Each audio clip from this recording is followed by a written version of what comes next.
Hello, board gamers of the world. Welcome to one more video at the Curious Box. Here we have Keith Matejka, our guest for our new interview.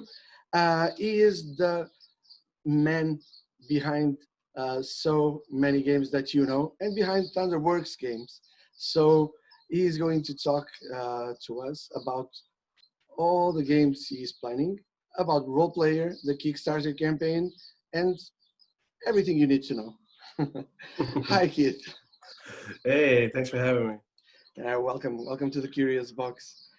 Before we start talking about all this that I said, I want to know what were you doing, or what was your career before you were doing board games?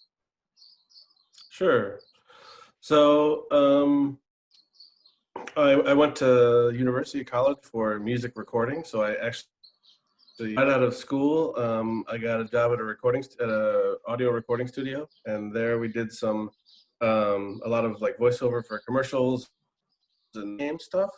So I got involved in in that, and that kind of caused me to look for jobs in the video game industry. So I was in Northern California, and I started out in QA and testing at a company called Konami, a Japanese video game publisher.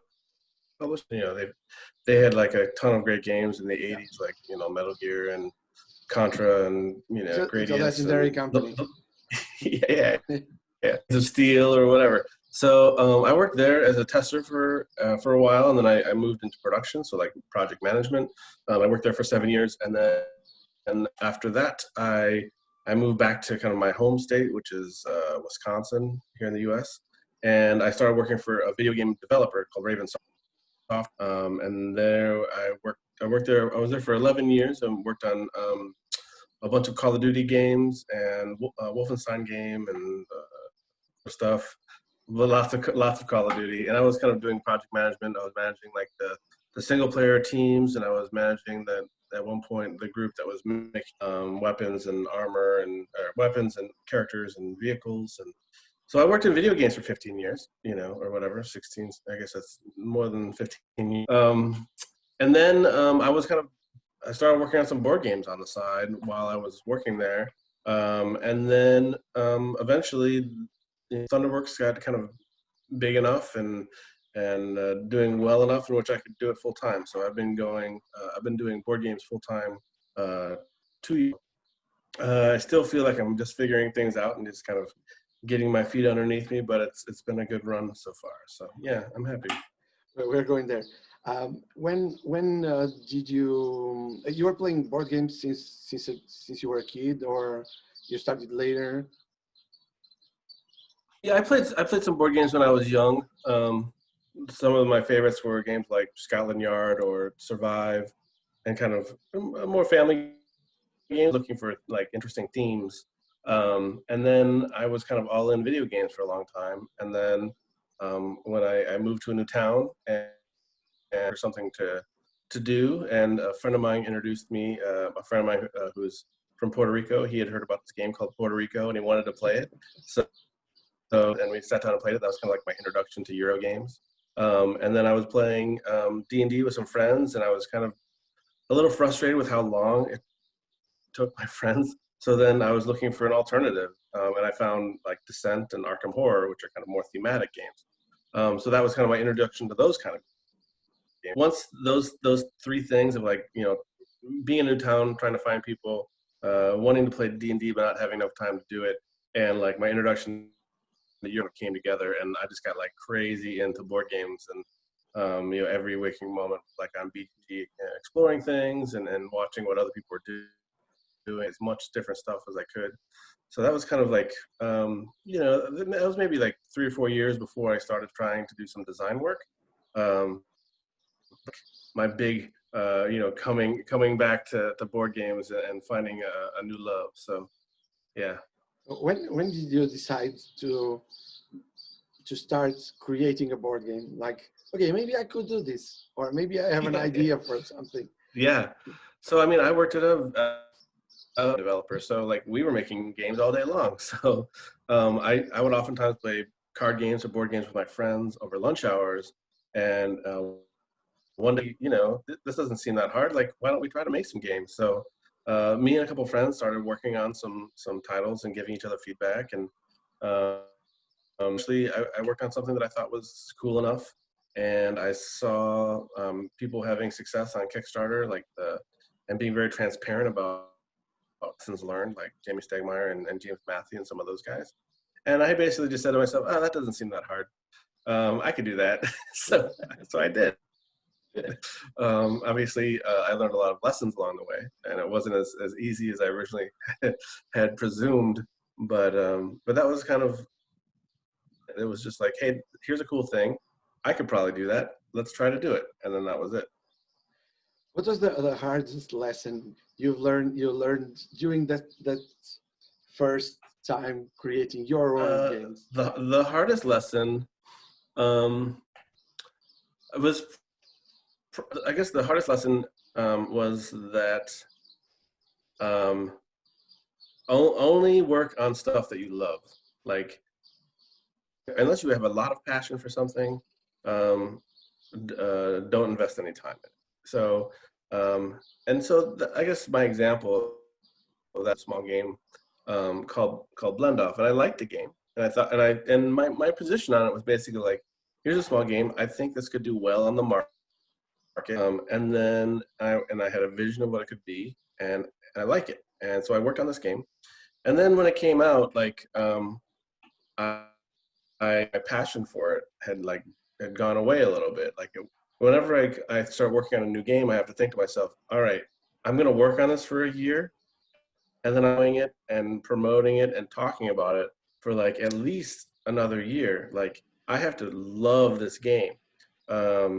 So that an important lesson that I learned early on. Like, it's not, to me, it's not about like finding something that's good for the market or finding something that I think I can cheaply and make a big profit margin on. Like, those things don't matter unless I'm like super passionate about the game. And an important lesson that I thought I knew, but then I feel like I forgot, and then I had to like relearn it. That was a good one for sure. One of many along the road for sure. What about a design lesson? Oh, sure. When it comes to designing, the hardest thing about working on a board game, once you have it in a spot that you like it, you've done a lot of play testing, and you're happy with it. But you continue to do play testing. And then the hardest part is to figure out whose feedback to listen to, right? So everybody's got an opinion, and that's cool. Some opinions are going to push your game forward. Opinions, if you follow them, are going to push your game backwards. And some of them are just going to be kind of sideways moves, but they're going to take a lot of work to explore. So like trying to figure which opinions and what thoughts that people have are ones that you should like seriously consider like changing and because you can't explore everything or else you'll never finish these games, right? So that is the hardest lesson, and the hardest thing to figure out. And I think the lesson is basically like, listen to everybody, but then you need to prioritize. And if you hear the same feedback from certain people, from people that you trust multiple times, then like maybe that's something you should try. But in terms of like design, at the end of the day, you just have to kind of follow, your gut and what you think is best. Important to get. I've gotten like tons of great feedback from people, and have changed my games significantly for the better. I don't want to downplay the feedback process. Definitely having a critical mind as to the time and investment required to explore everybody is about your game is kind of like learning how to say, thanks for the feedback, but I'm not actually going to do that. That has been a tough lesson, and it's someone I continue to work on trying to improve on. Did you have any testers who found it hard to hear no to their suggestions? Well, you know, right? You write them down and you make note of it. And sometimes, like, somebody will give a suggestion, and one pitfall people fall into as a designer, sometimes if you start like telling them why that's not a great idea, usually that shuts that tester down, and oftentimes they won't be giving more feedback when maybe some other would be super valuable. So you don't be like, no, I'm not going to do that. But you catalog it, and then so I will like say, well, have you thought about like how this part of the game would be impacted by your change in maybe a negative way? I mean, you can kind of say no, kind of in a direct way that might get them to come up with other ideas. But yes, I mean sometimes and it's so kind of crazy off the wall, like that person playing your game clearly wants your game to be something other than what it is, other than what it has. That like you kind of have to be like, I'm not adding an auction mechanic to role player. It's not an auction game, like like that. But you kind of try to frame it in a different way. Like, yeah, I think we have enough mechanics in this game. Are there any other areas that you think that like lacking or not as interesting or whatever? So you try to like kind of redirect people instead of kind of shutting them down, because that's not really good for anybody. So Do you agree when people say it's when you're testing games, it's um, it's more important to watch people playing them and then actually hearing what they have to say in the end? it's probably true. Yeah, I think definitely you should not be playing. You need to be watching, and player, what people perceive as reality and like what reality is often two different things. And you need to kind of like think about both. Like, this is really hard game or whatever, but like you saw them make some really awesome moves, and like they seem to be having fun in those moments. Like, why is this person feeling like but not but like their actions don't show that? So I think it's important to like pay attention to both. But definitely um do is a lot more interesting than what they say. Sometimes what they don't say is the interesting part too. Um, if you do a play test and all the feedback is about the graphic design of the cards and like how this symbol should be bigger or they should be on this side of that means you're in a good spot, because that means they've got nothing to comment about the design. They're just talking about these little details that will all be figured out later. So there's moments of interesting that I'll pay attention to when people are talking. But definitely like how long people are taking on their turns, like whether they're having a hard time managing their hands, or if they have to ask a question of how something works a couple times, then that means that like maybe it's it could be clearer explained either on the board or on the cards. Yeah, sometimes it's like trying to figure out why they're asking a question is more important than what they ask, and sometimes it's like just watching them play is more important than say too. So You published your first game 5 years ago, right? yeah, Bullfrogs was the first game I published. I think I should look it up on BGG. Yeah, that's what I'm doing. Uh, And sounds about right. how did Keith comes from designer to publisher? So two basic routes, right? So like you start coming up with a game, and then you hit this crossroads where you say, I'm either going to take this game prototype and try to pictures and try to get somebody to publish it for me, or I'm going to like start investing in art, and I'm going to start thinking about being a publisher and publishing it myself. I have a lot of friends that don't want to do this publishing bit because it's a ton of work, but you also maintain control, and I have very particular ways that I want my game to be presented in the way that I like.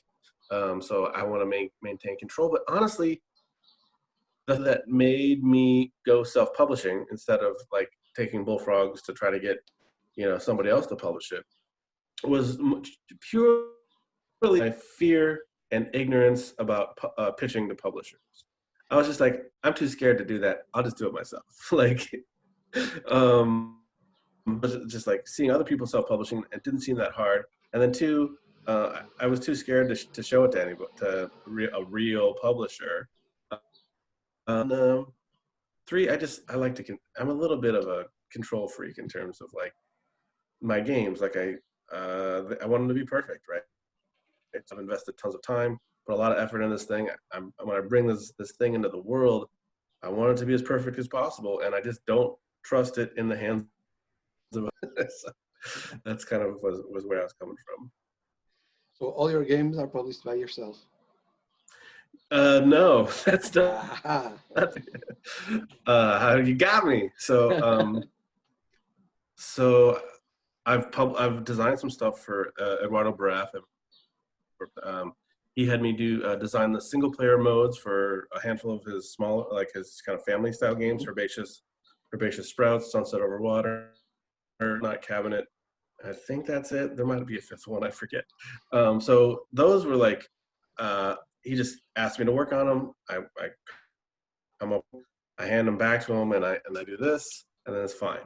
And Ed will like give me an opportunity to look at the rule book before it goes public or whatever. But like, those are kind of based on somebody else's core design by Steve Finn. Like, I don't have as much personal attachment to them, but Skull game that I designed for Ed for his company, Pencil First Games.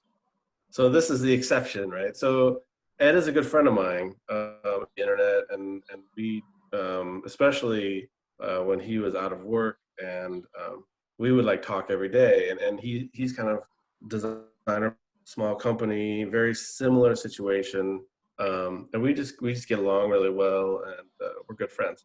So he came to me, blown up yet, and he came to me and said, "Hey Keith, I've got this game. You want to work on the design for it?" And I was like, "Well, I could." I mean, I was still I would write Raven and everything. And I was like, "Well, I could work on this game, but I wouldn't have to do all this publishing work, because the publishing is like 80% of the work, 90% of the work. I could just come up with a cool idea and be like, hey, have fun bringing it to market, Ed." And the thing is, Ed is way better than me about like creating products. Like, he's very focused. His games look amazing, and like he's very concerned about like the user experience when they open the box to make sure everything looks amazing. Other things that I'm much more attention to detail than like maybe he's not. So we worked on it together, and it turned out great. I designed this game for him. He published it, and it's an amazing looking game. Like, Ed did a great job, and it was a good collaboration. I mean, to the extent that we are, working on the next Skull Hollow game that's been announced. It's called Peak, and so I'm continuing to work on that game for him. Now, I think that might be the last game I designed for somebody else, just because running Thunderworks and doing all the things that I want to do takes up 120% of my time. So especially on the second, difficult to find the time to work on it when there's all this other kind of Thunderworks related stuff that I'm doing. So yeah, all my games that I've designed, I've published, except the stuff that I did for Ed, basically. But and then of the stuff that I published about, I was just gonna say about published are from other designers. So I do about half my own stuff and half from other people.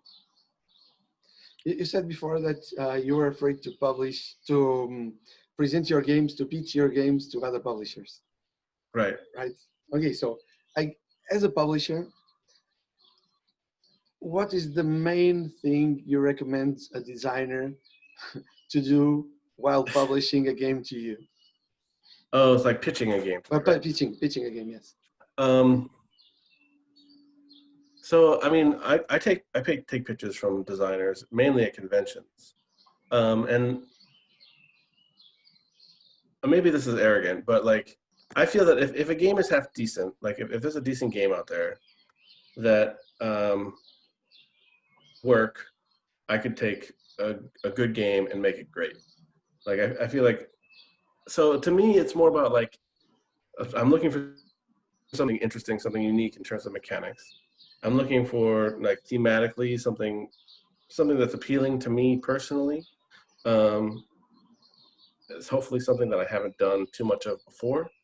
You know, I don't necessarily want like a million fantasy pitches just because I've done role player. So like the next that I'm publishing from other designers, you know, one is a city building game, and one is a in the 1900s, and the other one is like a theme park game. So like those have nothing, you know, swords and sorcery. Um, but I like and a lot of it has that designer. Like I want to like the person that I'm working with. So if I think that person is sharp and I think that is going to be good to work with, then that's somebody I'm much more likely to like consider their game. So that's why one of the reasons why I like to work to be pitched in person, because I want to meet that designer.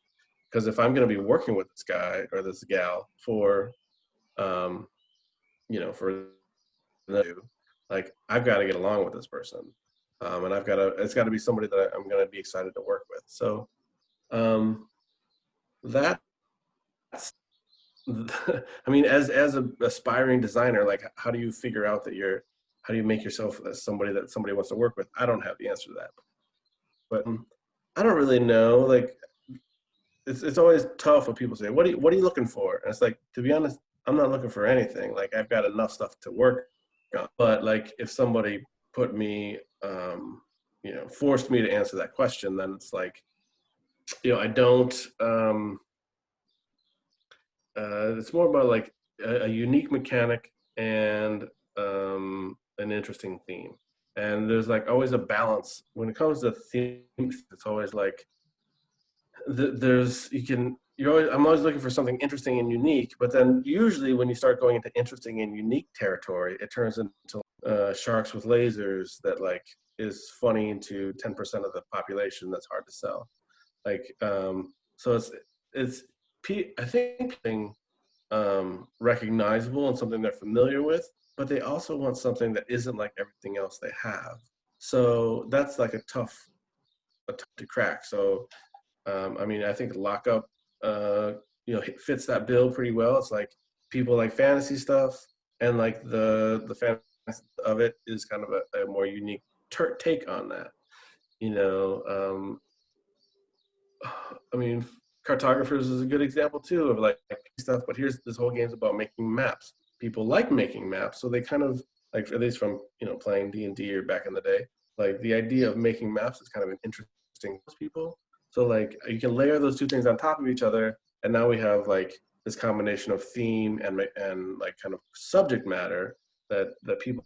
So um, some designs come in like without a theme, right? So my Bullfrogs game was a themeless game before I had a theme to it later on. Whereas in most of my designs they come theme first and then mechanic second.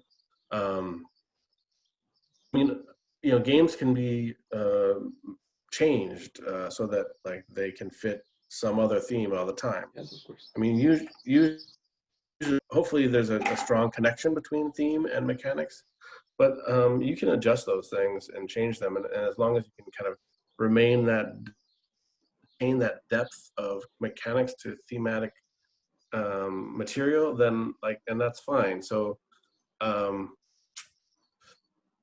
You know, like both Lockup and Cartographers, we did some changes to them to make them more role player worldy.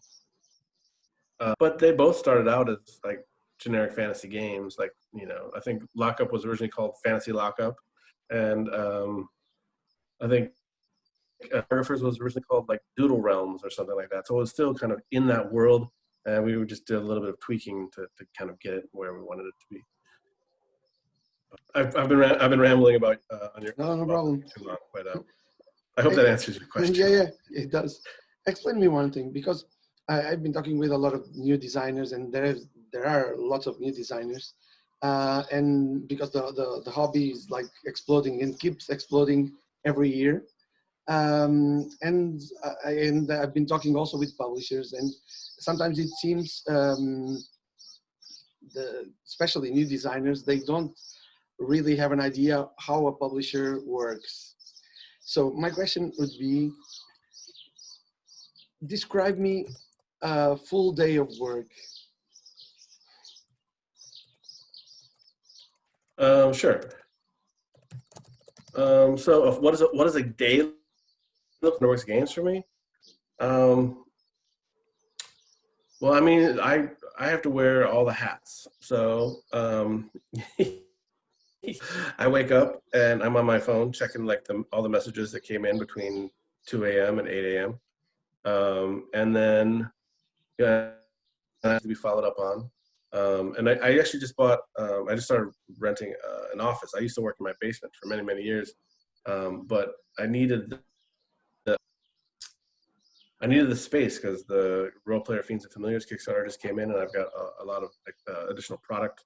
I usually kind of hold on to a certain garage so that I can take it to conventions or sell it on my website. But there was kind of an explosion of stuff, so I needed a space, and my wife wanted back, so I just moved to a new space. So I drive into work, and then I spend a fair amount of time. Just for people that order stuff on my website. And then it's just a lot of it is just going through emails and having meetings with people. So I meet up with my different teams.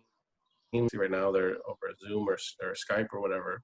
But I'll meet with my teams and kind of look at where we're at with each project and see what dates are coming up, what things do people need, what answers are they waiting for from me on. I try not to be a bottleneck as much as I can. And then I'm oftentimes like updating assets. So like I open up Photoshop, I open up card files, and I make corrections on things. Like I'm working in Photoshop. I'm doing mailing stuff. I'm doing tons of like whether it be some inquiry from a customer, because oftentimes most customer emails I respond to myself. I get a little bit of I get some help from my, but and any kind of like some international licensing partner is reaching out and they want to do role player and or something. So then I'm kind of trying to help those guys out and get them the files they need. Or what are some other fun things? I mean, honestly, it's I'm building out a schedule to figure out like where we need to be when, creating checklists to figure out like make sure we have all these apps either to launch a Kickstarter campaign or to make sure that the people in retail have all the images and product descriptions that they need. It's really kind of all over the place. I also have like weekly meetings with my manufacturer to kind of see where we're at with currently in manufacturing. I got paid a lot of invoices, which is not the most exciting thing, but bills show up and I have to pay them. So kind of all over the place. Right now, because I have a Kickstarter running, there's a lot of kind of Kickstarter questions coming from backers or comments that need responding to. I'm writing Kickstarter updates, which take a ridiculous amount of time to write for whatever reason. And then I've got I've got I got one main graphic designer that I work with, and getting assets from him to get like the upper page stuff, or to get him moving forward to getting the game ready for manufacturing. And so it's like I've got a handful of graphic designers, and then there's a stream of illustrations coming in from different games. So I think there's like 3 illustrations I'm still missing for a role. When the artist sends me the latest version, then I give him comments or I approve it, and then he sends me the final files, and then I'm putting them up, tweaking them, because I do as much of my graphic design as I can, and then I have my graphic designer just kind of do a polish pass to make sure I'm crazy or messing something up or whatever. He's got a better eye than I do, but like I have a particular way I want things to look. So it's that process works pretty well for us. But it also means that I'm doing graphic design work, which I could be doing design work. So the one thing that I didn't mention at all was work on design stuff, right? So I work running a publisher. It seems like Thunderworks is scaled to a point in which the time that I have to work on design is next to nothing right now. So I think once I need to carve out time. So it's like once kind of Kickstarter land is over, I can, and then I can start working on design again. With COVID in place, obviously, it makes it a lot harder to do. And I'm not a huge fan of digital playtesting because I can't see them. And there's a big piece of that. So pre-COVID, I ran every Thursday I'd have playtesting at the local game store, and I would just meet up, Madison, Wisconsin, which has a ridiculous number of designers and quite a few publishers as well. So we just meet up every Thursday playing each other's stuff. But literally, I could be playtesting at an organized event like any day of the week if I had something that I was really working on. Yeah, so I don't do as much design work as I'd like to, but it's because running a publisher is, and you get pulled in a lot of different directions, and you have to be kind of good at a lot of different things. Some of those hats don't fit as well as other things, like marketing and sales, like talking to distributors and talking to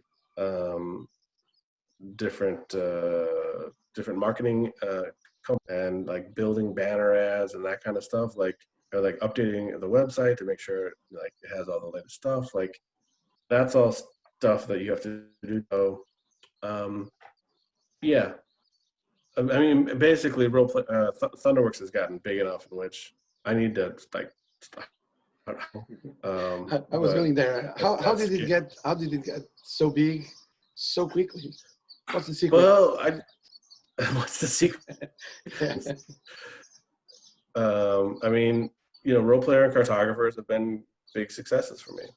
I mean, my other titles do well as well, but like those monster titles for me.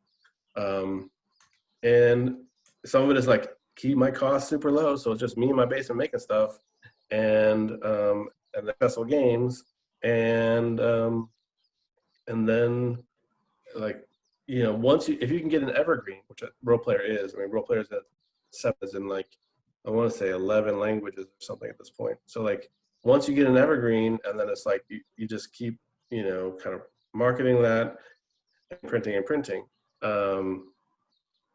That allows you financial flexibility to take risks with more projects, and then if you can get a couple of those rolling, then you can do more and more projects, or you can kind of and once you start doing more projects, you need more people. When I was as a 9-to-5 job, I was trying to do, like when I still was working at Raven, I was trying to do 1 game a year. That was the goal.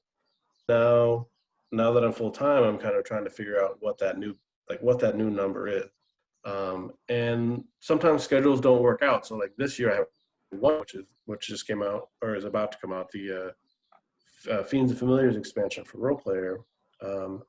But the way everything is lining up, like at least 4 games that come out next year, just based on how the trajectory of art coming in is, and obviously COVID down.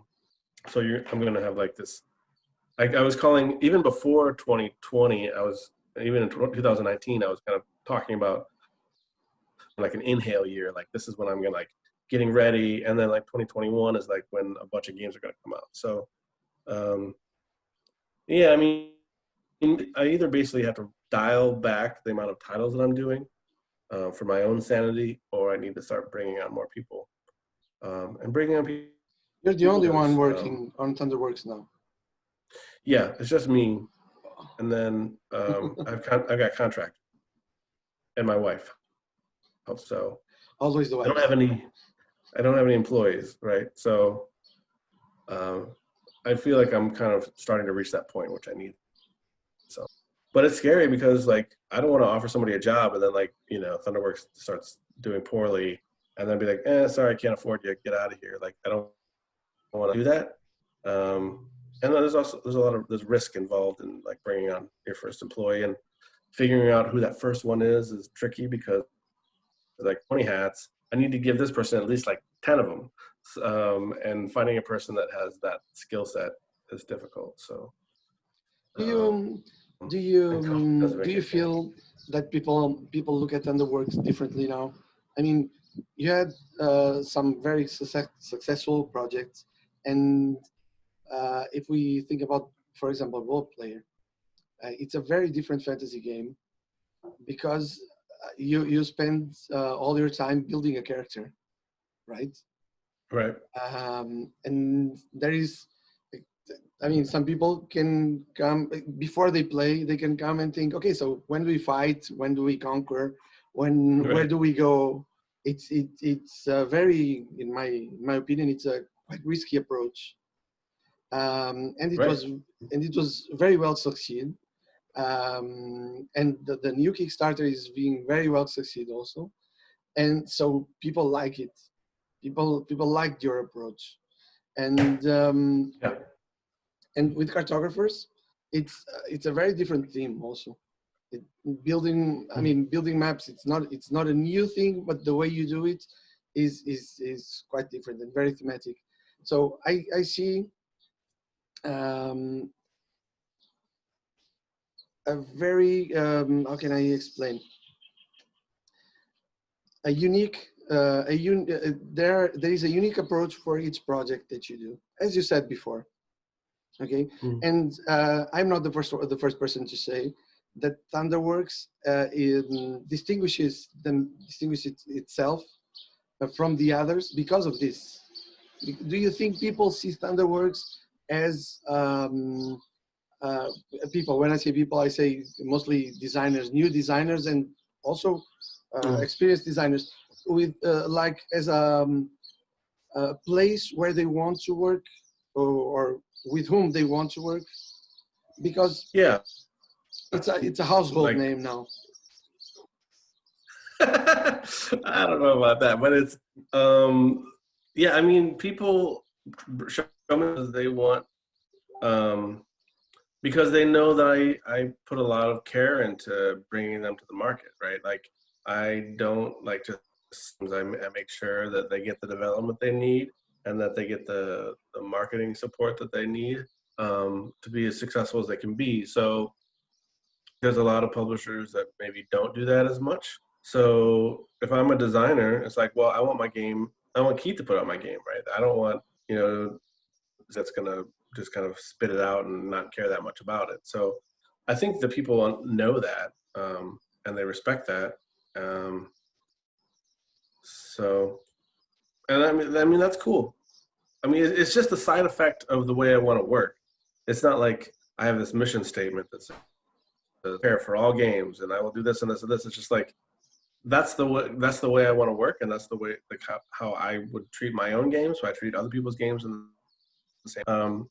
And you know, I think if more publishers kind of had that attitude, like just games would be better. Like I would just go to a game, just the caliber of games would be even higher. I mean, the caliber of games keeps going up, but there's companies that are doing this, like AEG made a big change. They're games, but do better, you know, put more investment in each one. And there's other companies that are kind of pulling away from the shotgun approach that some of the other publishers do. That's great. Um, I would like to think that designers would like to work with me, um, but on the other hand, like, I want to be publishing more of my own games at the same time. So it's not something I really think that much about, but it's nice, you know. You said before that for for example, for play testing, you don't like to do it online, which is I don't. which is a tool everyone is using right now. I mean, using tabletop simulator and tabletopia and I know. so many other platforms. I've done it some, right? But like I've done some playtesting of designer stuff, and they were showing me some, mainly like I worked with, they're showing me new stuff. Like I already know that I like them, and I'd like to work with them again, and they're showing me their new stuff. But like I'm at the point in which like I have my schedules through 2022 of things that I'm working on. So like I with not doing a ton of playtesting right now because the stuff that I'm working on are stuff that was already playtested, or I have other playtesting groups that are working on it. If I'm unable to playtest in person in 2021, I'm going to have a problem, and I'm going to have to I'm going to have to just bite the bullet and start doing more online playtesting. But you know, to me, board games is all about getting together with friends and having fun. So like the playtesting online is like it's just not that fun. It's just not as much fun. It's like you took the thing that I like most about it out of the experience. But you know, when if it comes to it, then I will do it online for sure. But that brings me to, I'm trying to get by with not. That brings me to another question, which is, how do you think the digital and the physical, or they will come together? They are coming together already, Sure. through the integration of apps in board games. Are you how do you feel about this? Like as a player, so I mean, I came from the world of video games, so like adding some digital content to my board game is cool. So like I really like the Journeys to Middle Earth, the Lord of the Rings game that Fantasy Flight did with the app integration. You know, I thought it was interesting they did with the XCOM game and some of these other ones. So I'm not opposed to those things. Definitely from a publishing perspective, adds a new layer of complexity. Like not only do I have to be good at making board games, but I also have to like find a good partner to do the digital element as well, and make releases are happening simultaneously, and that like they have a consistent look across the two things, and it just complicates the process. So I don't have any plans for Thunderworks to do app integrated stuff, but I think it's cool that other people are experimenting. I like innovative things, so I know there are some people that are like, get that video game out of my board game, but I think especially like adding ambience and adding like tracking, taking care of like the administrative stuff about probably isn't the most fun stuff. The most fun stuff is like making the decisions and keeping the administrative stuff kind of like the app can take care of. I think that's cool. All right, so let's talk about role play adventures, because it's now on Kickstarter. It could be more present. So now I'm going to be your publisher, and you're going to pitch the game to me. Okay. Because for the people, if there is anyone who is going to see this interview and doesn't know about role play, which I think is kind of impossible. I go to conventions, and like people walk by and I say, hey, are you familiar with role player? Like 60% of the people say no. Well, let me tell you about it. Like it's the market is huge, and like just because role player is in the top 200 games of all time or whatever, that doesn't mean like everybody knows that game. So and some people just never got around to playing it or whatever, or like they thought it was one thing but it wasn't. So yeah, so role player quickly is a 1 to 4 player dice manipulation game about making fantasy characters. So it's like just game about making characters. Everybody's got like drafting dice, you're manipulating them, you're trying to hit certain numerical goals and like dice color goals, because there's a bunch of dice in the bag. And then you're buying weapons and armor and traits and skills, and they do different things. Some break the rules of the game somehow, some give you new victory point conditions, some are set collection for points. So that takes about an hour to play. There's 2 expansions for it. One, Monsters and Minions, which adds combat and a 5th player, and then new one, which is Fiends and Familiars, which adds like a familiar that basically a unique attribute row that gives you special powers, and then some fiends life difficult. And so that game has done very, very well for me. And Role Players like I mentioned, is in its 7th print. So the big question whenever people play this game is like, I made this awesome character. I want to do something. So role player adventures is the answer to that question. So role player adventures is this massive sprawling, box narrative, cooperative storytelling game that is about 60% like reading through and about 40% like moving your party along a map, and then having encounters and rolling dice, and then using your cards to manipulate the dice to use that you need for different skill checks in combat. So the kind of the main goal of the game was like we wanted to tell that reacts to the players. So there are multiple systems in the game that as you make decisions as a group, as you lose or win or skill checks, that the world is reacting to you. So one of those ways is that you write down keywords on a party journal. Party journal things, how much gold you have, how much XP you have, how many adventures you've done, like how many times you've died, you've been exhausted or died. You have an area that you put title cards. So what happens in the game is that you accomplish some goal, like you kill this ogre, and then it gives you this card, this guy.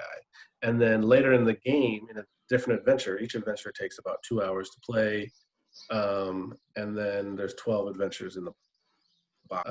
The last one is kind of built for like infinite replayability, where the other ones are kind of like you can replay them. There's no destruction in the game, so you're not ripping up cards. You're not like putting.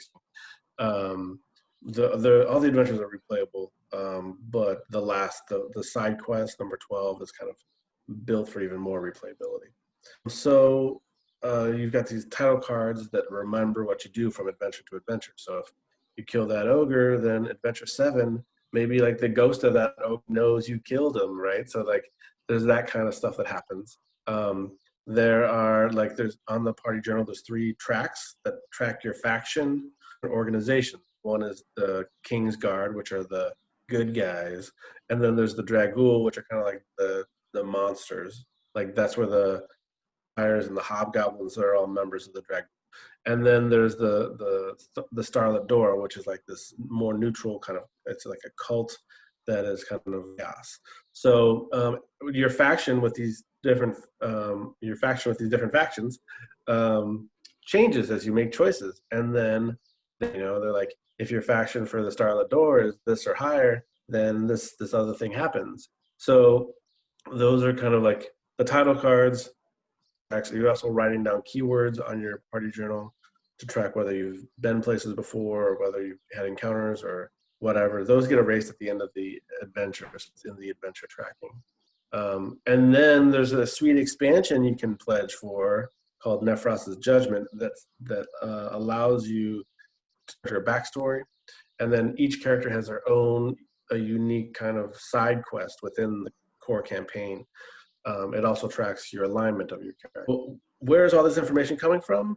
We've got a handful of pre-generated characters you can use in the box, but the big hook is that you can play role and then you look at your character and then import it directly into Role Player Adventures. And when you say you want to do something with your character, we're making that happen because your entire account over into Role Player Adventures, and then you can play that character through the campaign. So that's the pitch. I think I'm convinced.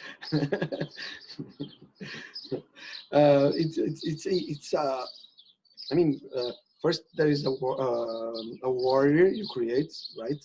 On the first game, and on the second you explore the world. Mm-hmm. When you were doing the first game, building the first game, you were already thinking you already had the world. Okay. No. I was working on role player. The nothing idea at all. was like to keep nothing zero. Yeah. So when I was building role player, it was just like make this as generic as possible, so you can focus on the mechanics, and then players will kind of interject their own story and their own character into these kind of hollow. And then like the biggest kind of piece of narrative was like these little backstory cards that gave you 2 sentences of like relatively generic backstory. and there's all this, whenever you play role player, everybody deals out their stuff like, oh, I got the magician, or I got the wizard, orc, the truth seeker alignment, and then with the, lost in time backstory. And like, there's always this moment where people get dealt their kind of, and they're like putting it all together in their mind of like, what is this person like, and so that was kind of intended to be kept relatively. And then when we started working on role player adventures, it's like, okay, now we have to take this kind of blank canvas and like build tons of detail. We went from super generic and not having to worry about, the world at all, to like having a game that has a full, a relatively full. So that's one of the reasons why it took 3 years to work on this game. It's that, like, just to figure out what this world is. And that's how we've been able to other games into the world, like Lockup and the cartographer stuff. Like now, like we have a timeline. We understand like when cartographers is happening on the time when role player happens versus when role player adventure happens, and where Lockup fits. Like just kind of doing all that kind of back end work and making sure everything makes sense. A lot of work, and been really fun. So the original idea behind role player was like, and I've used this, like, if you're familiar with the game Dominion and the game Magic the Gathering, I always do like this. Dominion is to Magic the Gathering, role player is to like D&D. It's like the game before the game. Like after you finish a game of Dominion, you don't play another game. Just like when you character and role player, you don't go on an adventure with them. So that was kind of like the thought process. That doesn't really work for a lot of people. They're like, yeah, I understand that, but I still want to do something. That was kind of the original intent. And I mean, the first Kickstarter did okay. I think it raised $52,000. That's not like a gangbusters Kickstarter. At the time, it was respectable, and it still is. But like I had visions of this game being huge for somebody who likes board games, fantasy stuff, people who like role-playing games that have something, who, you don't know how many people tell me, you made a board game for playing D&D. And it's like, yeah, that's the idea. So but role player it grew big on people oh, for sure. along the years, because the first time I heard, no, probably not the first time, but the first time I heard friends talking about it, not about the game, not me hearing about the game, but hearing friends, local friends, talking about role player was last year. So 3 years after it came out. Right. And in December there was a convention here in my city, in Braga, and a lot of people were buying role player and talking about it. It's cool. And I was thinking, okay, this is not exactly a new game. It's not right. like from this year or something. Yeah, it grew a lot on people, and it's amazing this year. People keep talking and talking more and more and more, and they want to see more. So will there be more? I mean, what can you tell us? Well, I mean, so there's role player, then there's monsters and minions, and there's fiends and familiars, and there's a handful of promo stuff. And like I kind of feel like role kind of done. And so now it's like I want to focus on role player adventures. So you're going on these adventures with these characters. I mean, the variety, if you have both expansions when you play role player, is just crazy town. And I think you can expansions, and I don't want to. So I mean, I could see doing some promo cards or some small things down the road, but like I don't think I'm going to do another boxed expansion.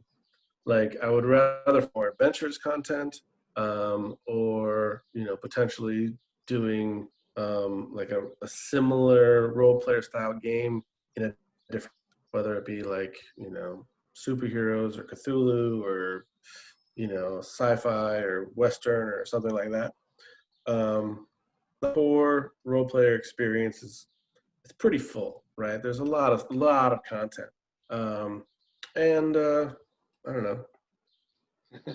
I don't want to just put out content just to put out content. Like, and to be, some of it is like, I've worked on role player content 4 or 5 years or whatever. So I'm kind of excited to work on something new. So there's that. What can you tell us about Lockup? Lockup's a great game. Plays. So I'm plays now 1 to 5 your player. publisher again.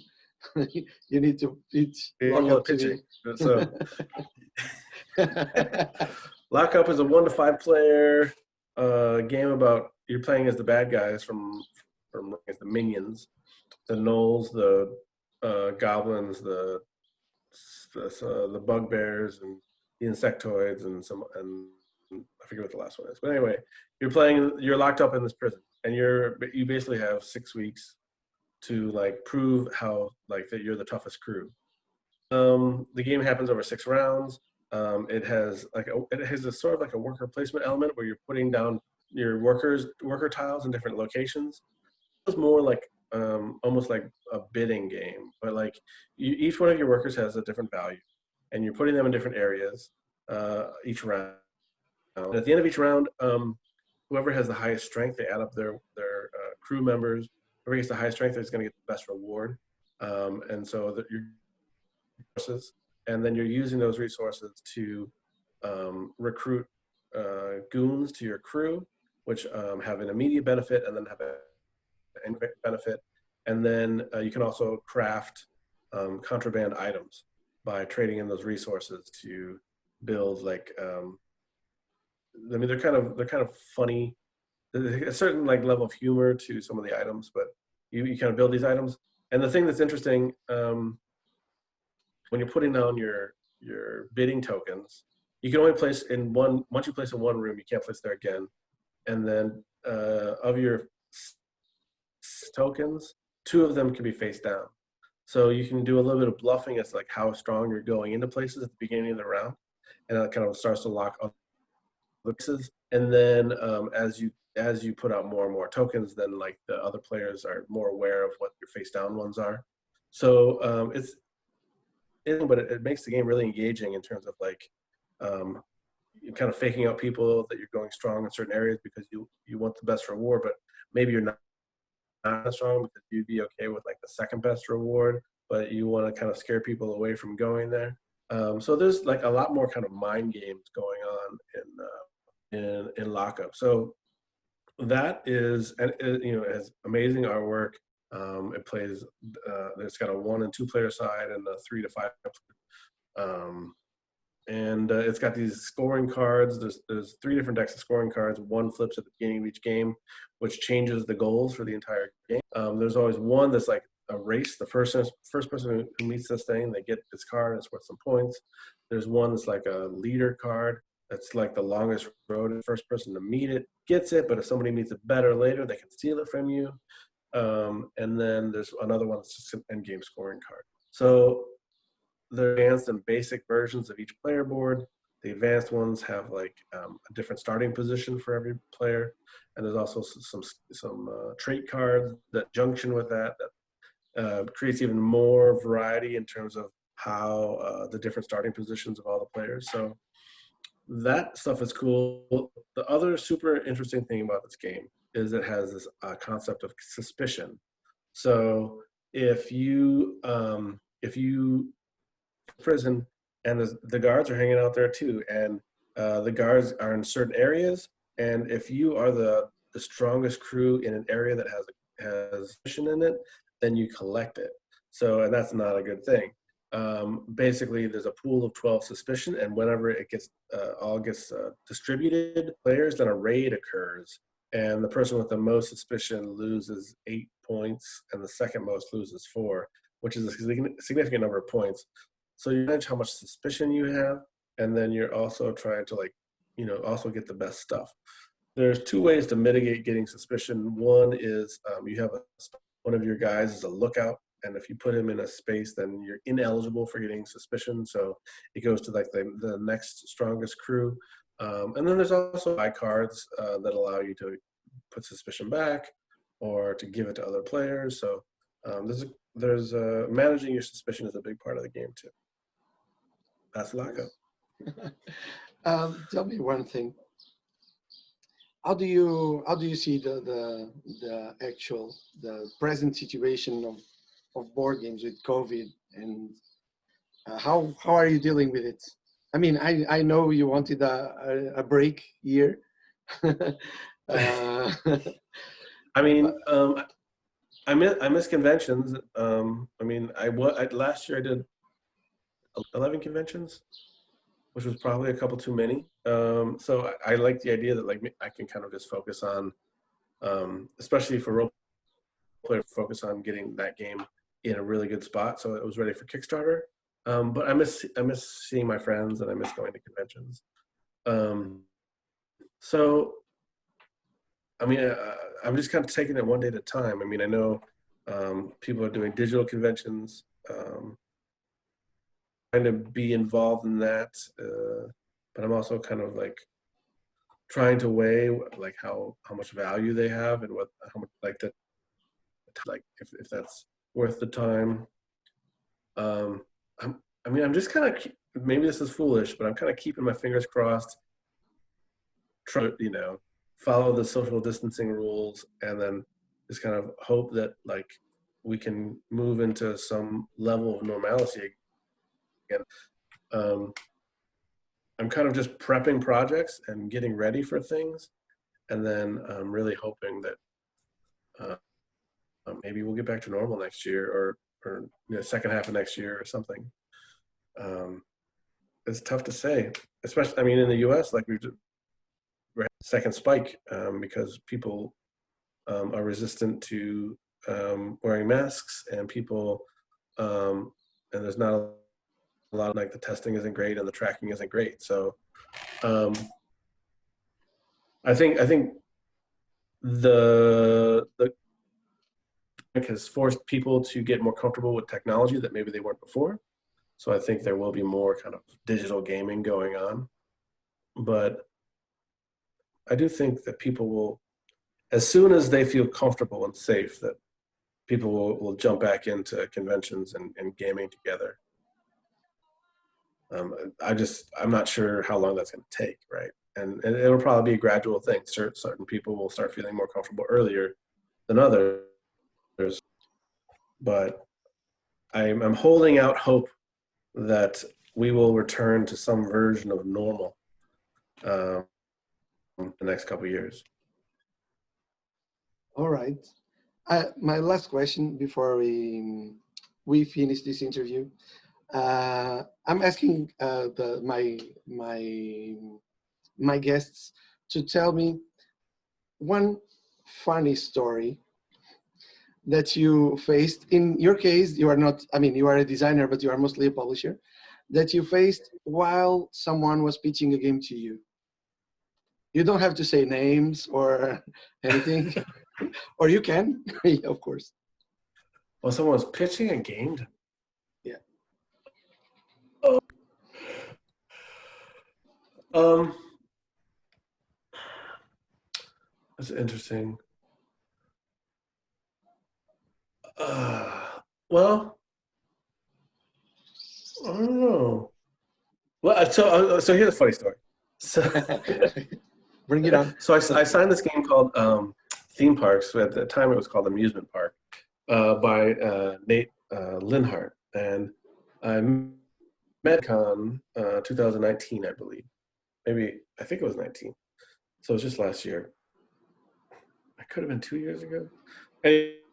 Anyway, he had scheduled this meeting ahead of time, and then we were supposed to meet at my booth, and we were going to find a place to sit down.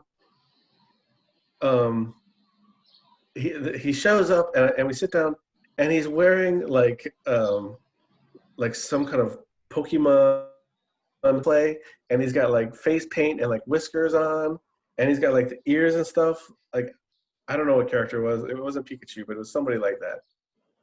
He's trying to pitch this game to me, and it's like I'm having a real hard time like taking him very seriously because he's like wearing this crazy costume.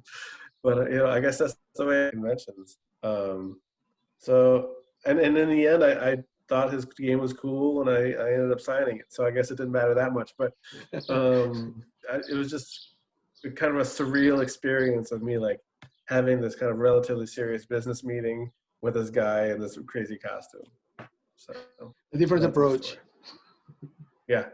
Yeah.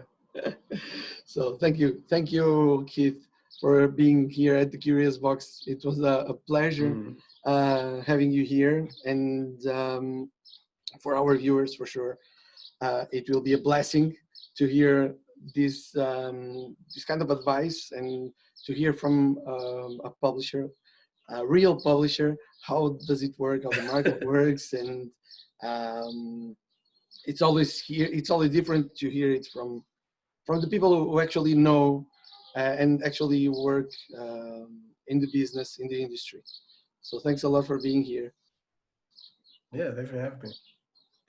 So this was Keith Matejka, the CEO of Thunderworks Games. He is running a Kickstarter right now.